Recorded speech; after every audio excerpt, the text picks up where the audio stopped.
tu représentes. Merci pour ta résilience aussi. Merci aussi pour toutes les émotions et ce que tu nous as transmis et que tu continues de nous transmettre. C'est vrai que j'ai eu le privilège de visiter ces 30 ans, ces 30 ans d'émotions, ces 30 ans aussi de l'histoire de la Côte d'Ivoire. Et à travers certains tableaux, je me suis dit que les Ivoiriens, on était très résilients. Et Jacob Bleu, à chaque époque, à chaque période, a marqué aussi quelque part l'histoire de la Côte d'Ivoire culturellement, grâce à sa dextérité, grâce à son imagination.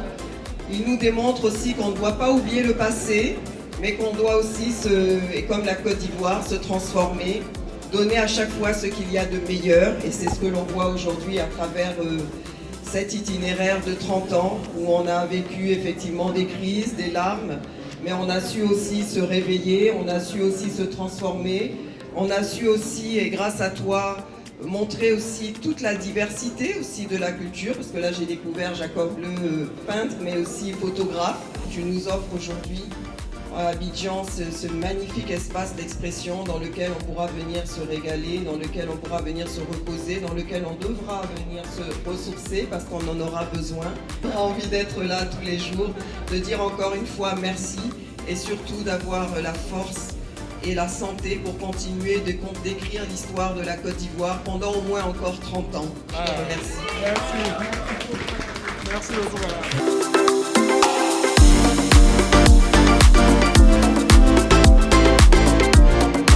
Je célèbre mes 30 ans d'exposition, surtout parce que 30 ans de peinture, c'est pas évident de le dire parce que je peins depuis ma tendre enfance.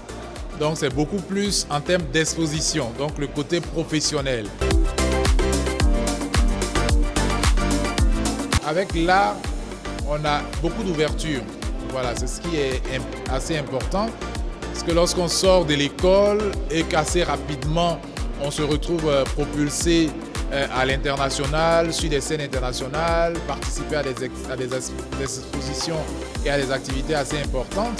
Ben, je pense que si j'avais pratiqué un autre métier, je n'aurais pas eu cette opportunité-là d'aller très tôt à l'étranger et de participer à des événements importants. 30 ans, c'est déjà bien.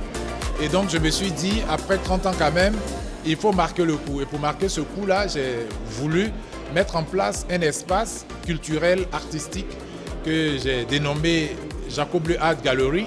Donc, qui est à la fois un lieu d'exposition, mais aussi un lieu de rencontre avec tout ce qui est conférences, échanges, même des petits spectacles. Et puis aussi, il y a un espace de coworking. Voilà, pour que ceux qui n'ont pas de bureau, qui veulent éventuellement venir travailler ici, ils puissent venir travailler tranquillement, passer la journée et après repartir chez eux. À la différence des autres galeries, ce que j'ai fait, c'est qu'il y a plusieurs salles d'exposition. Ce qui fait qu'on peut avoir plusieurs artistes qui exposent concomitamment. Voilà, en même temps, chacun peut avoir sa salle et exposer. On peut avoir plusieurs artistes qui exposent en même temps. Et puis, la bonne stratégie, c'est que ceux même qui n'ont pas de galerie et qui veulent, ou bien qui ont un agent, peuvent louer l'espace aussi pour pouvoir exposer. Donc, on n'a pas forcément besoin d'être rattaché à Jacob Bleu ou d'être dans l'écurie de Jacob Bleu pour être ici. Donc, c'est vraiment ouvert à tout le monde, aux jeunes talents, aux artistes, aux internationaux, aux locaux. C'est vraiment un espace qui est mis à disposition. Ici, une adresse pour moi, pour que ceux qui veulent découvrir mes travaux puissent venir ici. 30 ans après, il faut retenir que j'ai été, je ne dirais pas un agitateur culturel, mais bon, quelqu'un qui a été très actif dans le milieu de l'art, et je continue d'ailleurs de l'être. Voilà, et c'est un peu ce qu'il faut retenir parce que j'ai toujours voulu non seulement produire bien, et en même temps promouvoir tout ce qui est création artistique et culturelle.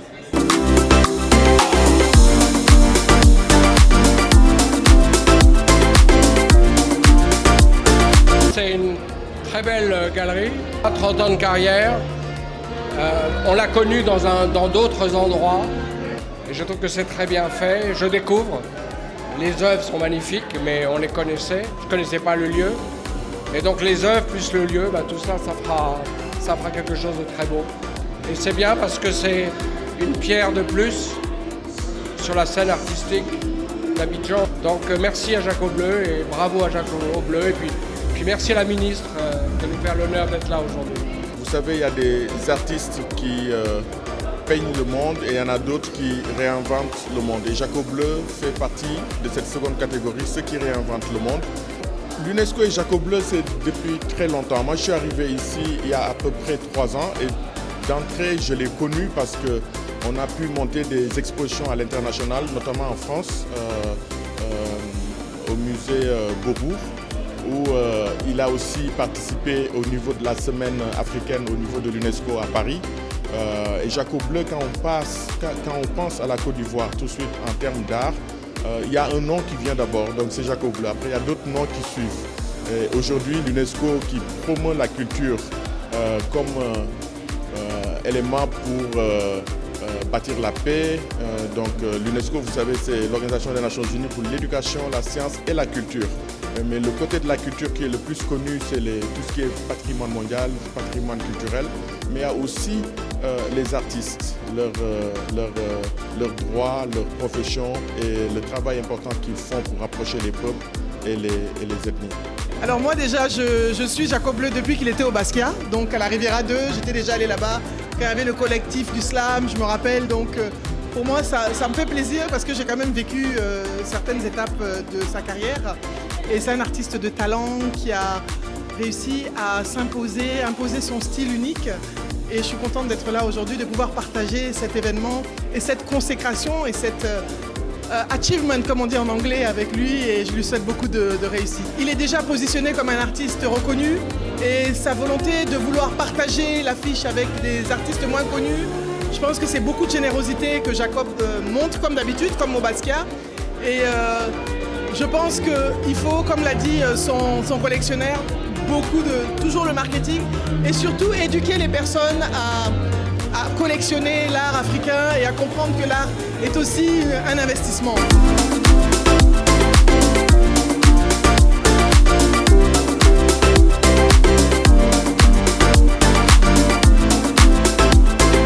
Bonsoir à tous, moi c'est Momo. Je suis très heureux d'être ici en ce jour pour l'exposition de Jaco Bleu. J'ai beaucoup aimé l'association entre la mode et ses œuvres d'art. J'ai trouvé que c'est très ingénieux et c'est très artistique. En tout cas, moi je valide et puis bonne chance Jacob.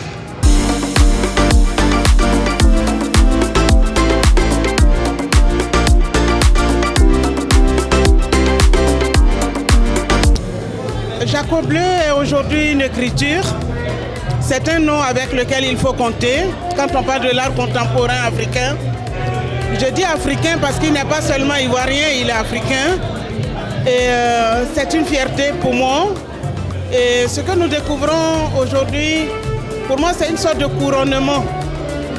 Parce qu'il est resté constant et il est allé dans le sens de l'évolution. Aujourd'hui, Jaco Bleu, on peut l'assimiler aux œuvres d'art africains majeures que tous les collectionneurs veulent avoir dans leur collection. Donc nous avons entendu les témoignages et ce qu'il a dit surtout. Et moi personnellement, je ne suis pas surprise parce que je l'ai vu en 1995 quand il sortait de l'école et j'ai reconnu ses premières œuvres.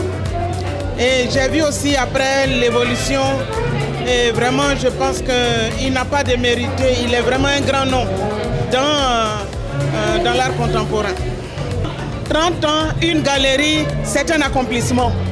Je pense qu'aujourd'hui, il est un exemple pour les autres qui regardent et qui font leur petit bout de chemin. Je lui souhaite vraiment tout le meilleur.